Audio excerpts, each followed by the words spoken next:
हमारे पास मौजूद थी ही नहीं बल्कि अभी भी है और पहले से और अधिक दुरुस्त है। इसलिए मैं समझता हूं कि इससे ज्यादा कुछ कहने की कोई आवश्यकता नहीं है। Dot dot dot.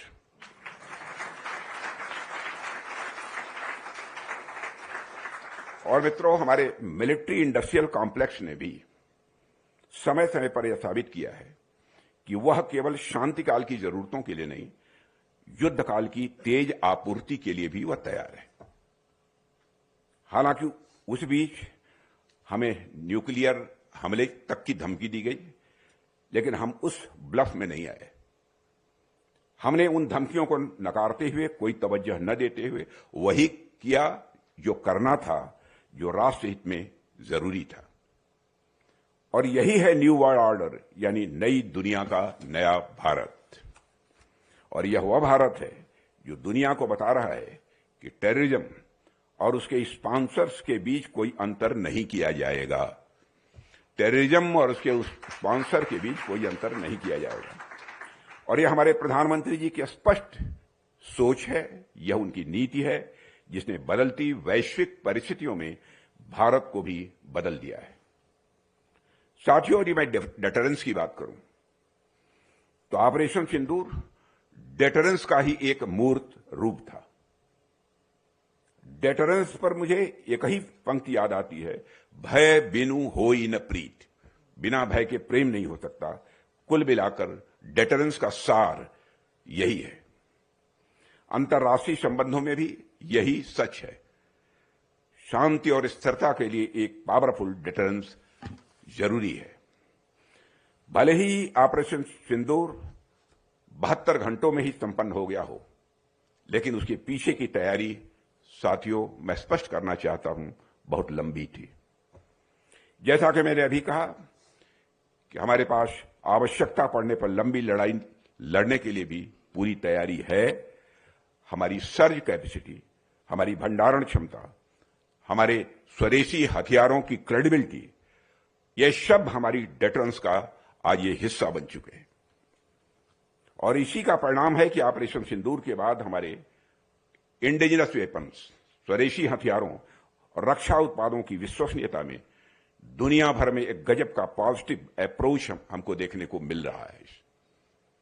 आज स्थिति यह हो गई है कि दुनिया के अनेक देशों ने हमारे यहां से हथियार और रक्षा उपकरण खरीदने में अपनी दिलचस्पी दिखाई है।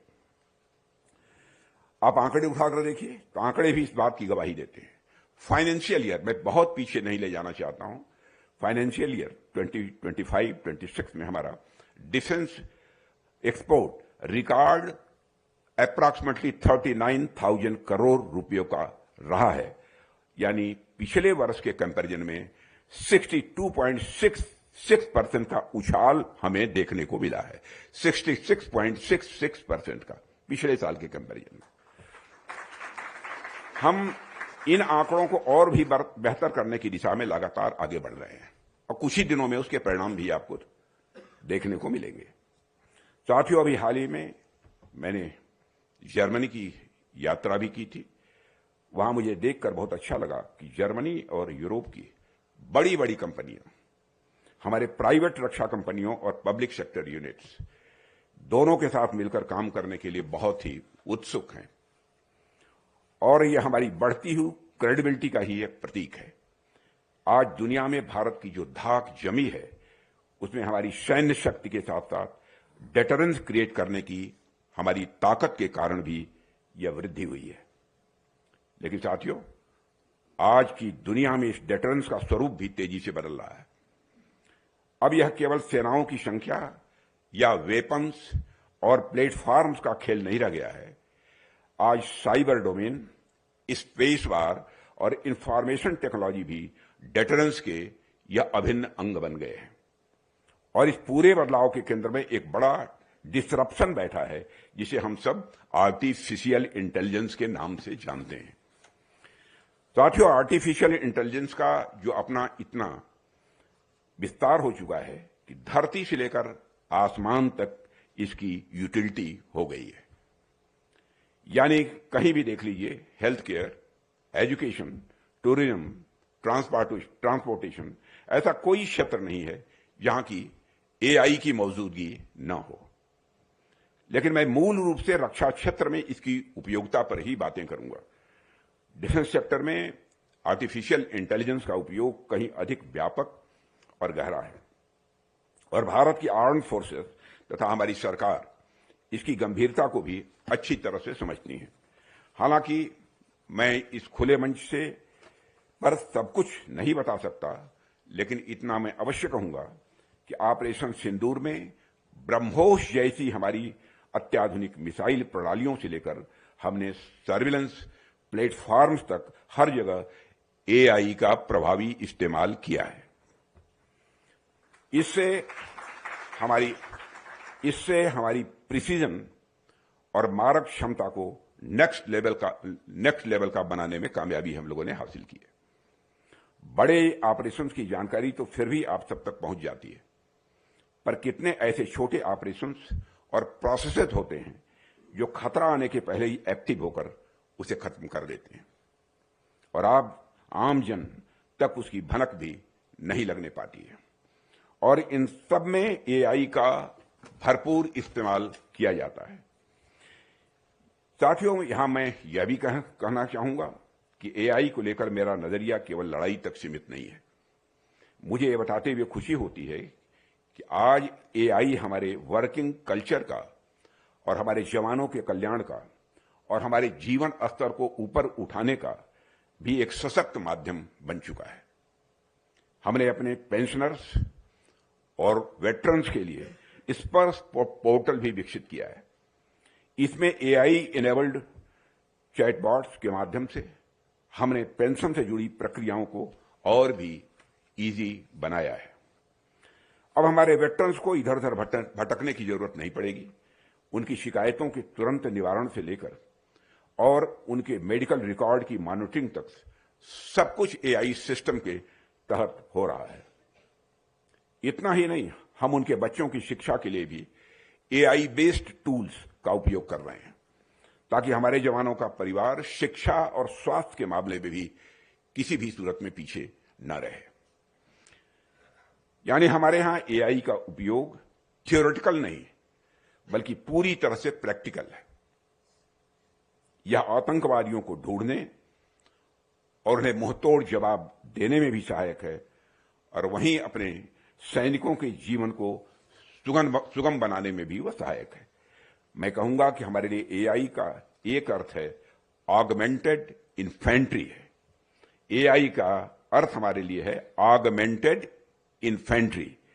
एआई हमारी सेनाओं का एक अभिन्न अंग बन चुका है। यह हमारे फुट ऑन ग्राउंड यानी हमारी सेनाओं की क्षमता में वृद्धि भी कर रहा है और आज के समय के युद्ध के हिसाब से हम हमारी सेना को एक टेक्नोलॉजी ड्रिवन और इंटीग्रेटेड फाइटिंग मशीन बनाने की ओर तेजी से आगे बढ़ रहे हैं। इसके लिए आर्मी में Rudra brigades, Bhairav battalions, Shaktibaan artillery regiments और दिव्यास्त्र बैटरी जैसी agile self sufficient combat units भी विकसित की गई हैं जो मॉडर्न हाइब्रिड थ्रेट्स का तुरंत और मजबूती के साथ वह जवाब दे सकें। साथियों, इस न्यू ऑर्डर में एआई हमारी स्ट्रेटेजिक प्रिपेयर्डनेस का एक अनिवार्य हिस्सा यह बन रहा है और हम इस दिशा में तेजी से आगे बढ़ रहे हैं और हमारी सरकार ने इसे केवल सेना तक सीमित नहीं रखा बल्कि पूरे देश के स्किल डेवलपमेंट और रिसर्च के लिए सुनियोजित स्ट्रेटजी भी बनाई है। आप इंडिया एआई मिशन के बारे में अच्छी तरह जानते हैं। हम देश भर में कंप्यूटिंग इंफ्रास्ट्रक्चर का ये डेमोक्रेटाइजेशन कर रहे हैं ताकि छोटे छोटे शहरों के नौजवान भी एआई की दुनिया में अपना योगदान दे सकें। साथियों, 10,000 से अधिक हमारे जीपीयू की क्षमता, फ्यूचर स्किल्स जैसे कार्यक्रम और डाटा और एआई लैब्स की स्थापना जैसे हमारे प्रयास इस बात का प्रमाण है कि हम तकनीकी क्रांति के इस दौर में किसी भी सूरत में पीछे नहीं रहना चाहते हैं। हमने हाल ही में इंडिया एआई इम्पैक्ट समिट 2026 का सफल आयोजन किया जिसमें 20 से अधिक देशों के राष्ट्राध्यक्षों और 89 कंट्रीज और ऑर्गेनाइजेशंस ने हमारे एआई डिक्लेरेशन का समर्थन भी किया। ग्लोबल एआई स्टैंडर्ड्स को आकार देने में भारत आज एक अग्रणी भूमिका में है। साथियों, हम एआई फॉर ऑल के मंत्र पर चल रहे हैं, एआई फॉर ऑल के मंत्र पर चल रहे हैं और इंश्योर कर रहे हैं कि टेक्नोलॉजी का लाभ केवल कुछ विशेष देशों तक सीमित न रह जाए, बल्कि ग्लोबल साउथ तक भी यह पहुंचे। लेकिन साथियों, जब हम डेटरेंस की बात करते हैं तो एआई भी सिर्फ रोजी पिक्चर ही नहीं देखी जा सकती है। एआई की सिर्फ रोजी पिक्चर ही नहीं देखी जा सकती। मुझे एक रक्षा मंत्री के रूप में देश के सिक्योरिटी सिस्टम को बेहद बारीकी से समझने का भी अवसर मिला है, इसलिए मुझे इससे जुड़ी चिंताएं भी दिखती हैं। आज डीप फेक, साइबर वारफेयर और ऑटोनोमस वेपन सिस्टम नई चुनौतियां पेश कर रहा है और इन चैलेंजेस को भी हमें बराबर ध्यान में रखना होगा, क्योंकि आने वाले समय में ये चैलेंजेस घटेंगे नहीं, बल्कि ये चैलेंजेस बढ़ने वाले हैं। हमें यह भी समझना होगा कि हर टेक्नोलॉजी के दो पहलू होते हैं और जब बात एआई की हो तो यह ड्वेल यूज डिलेमा और भी विकसित हो जाता है। अभी हाल ही में एक कंपनी ने एक अपना बड़ा पावरफुल एआई मॉडल डेवलप किया है और यह एक जनरल पर्पज लैंग्वेज मॉडल है जो सॉफ्टवेयर्स में ऐसी वल्नरेबिलिटीज खोज सकता है और उनका एक्सप्लॉयटेशन भी कर सकता है जो खामियां सालों से नहीं खोजी गई थी। हमने ऐसा करके दिखाया भी है। अब आप सोचिए कि यही मॉडल जो आपको बैंकिंग सिस्टम, आपके हॉस्पिटल्स, आपकी जो बिजली ग्रिड की सुरक्षा को मजबूत कर सकता है, वह गलत हाथों में जाकर पूरे का पूरा बैंकिंग इंफ्रास्ट्रक्चर या मेडिकल सिस्टम को भी वह ध्वस्त कर सकता है। मैं इसे हमारी पौराणिक कथा के भस्मासुर जैसा मानता हूं। मैं इसे हमारी पौराणिक कथा के भस्मासुर जैसा मानता हूं। भगवान शिव ने भस्मासुर को वरदान दिया कि वह जिसके भी सिर पर हाथ रखेगा वह भस्म हो जाएगा, लेकिन वही शक्ति स्वयं भस्मासुर के लिए खतरा बन गई। ठीक वैसे ही आर्टिफिशियल इंटेलिजेंस अगर अनियंत्रित हो गया तो जिसे हमने अपनी सुरक्षा के लिए बनाया वही हमारे विनाश का कारण भी बन सकता है। यह बात भी हमें ध्यान में रखनी होगी। इसलिए हमारा प्रयास हो कि आर्टिफिशियल इंटेलिजेंस हमें राह दिखाने वाली शक्ति बने, न कि राह भटकाने वाली शक्ति बने। एआई हमें आगे बढ़ाने वाली शक्ति बने, न कि पीछे ले जाने वाली शक्ति बने। एआई हमारी स्ट्रेंथ बने, न कि हमारी वीकनेस बने। और इसीलिए मैं कहता हूं कि हमें एआई का सिर्फ उपयोग ही नहीं करना है, बल्कि हमको एआई को सही दिशा भी देनी है। साथियों, कलेक्टिव एफर्ट से और इंटरनेशनल कोऑपरेशन से ही हम आर्टिफिशियल इंटेलिजेंस की शक्ति का सदुपयोग कर पाएंगे। और मुझे इस बात की खुशी होती है कि हमारा देश इस दिशा में तेजी से आगे बढ़ रहा है और भारतीय अब न केवल नए नए मॉडल ला रहे हैं, बल्कि ऐसे भी मॉडल ला रहे हैं जो दुनिया के किसी भी मॉडल की तुलना में कहीं बेहतर हैं। और एक रक्षा मंत्री के रूप में भी मैं यही इंश्योर कर सकता हूं कि battlefield surveillance, autonomous systems, logistics optimisation और कमांड डिसीजन सपोर्ट तक में एआई के रोल का हम बड़ी बारीकी से अध्ययन कर रहे हैं। सुदर्शन एयर डिफेंस के बारे में आप सभी ने सुना होगा, कुछ लोगों को जानकारी भी होगी। एक बहुत बड़ा और महत्वाकांक्षी यह प्रोजेक्ट है जो आर्टिफिशियल इंटेलिजेंस के बेहतरीन इस्तेमाल का एक बड़ा उदाहरण है। और हमारी आर्म्ड फोर्सेज ने एआई, मशीन लर्निंग और बिग डाटा साइंस का उपयोग करके इमर्जिंग एआई बेस्ड चैलेंजेस के अनुरूप अपनी क्षमताओं को मजबूत करने का एक रोड मैप भी तैयार किया हुआ है, जो आने वाले भविष्य में उन्हें और भी एकोमोडेटिव बनाने में कारगर साबित होगा।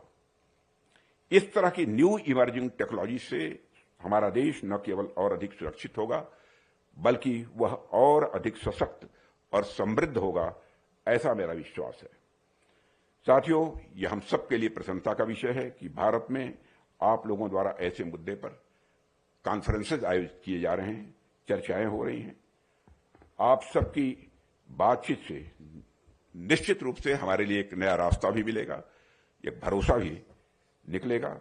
और मैं आप सभी को तथा पूरे एएनआई परिवार को इस कॉन्क्लेव के लिए अपनी तरफ से हार्दिक बधाई देता हूं और एक बार फिर से हमारे देश के शूरवीरों को नमन करते हुए और उन सभी वैज्ञानिकों, इंजीनियर्स और उद्यमियों का आभार व्यक्त करते हुए जो हमारी सुरक्षा को अभेद्य बनाने में अपना योगदान देते हैं, दिन रात जुटे रहते हैं, मैं इस कॉन्क्लेव की सफलता की कामना करते हुए अपना निवेदन समाप्त करता हूं।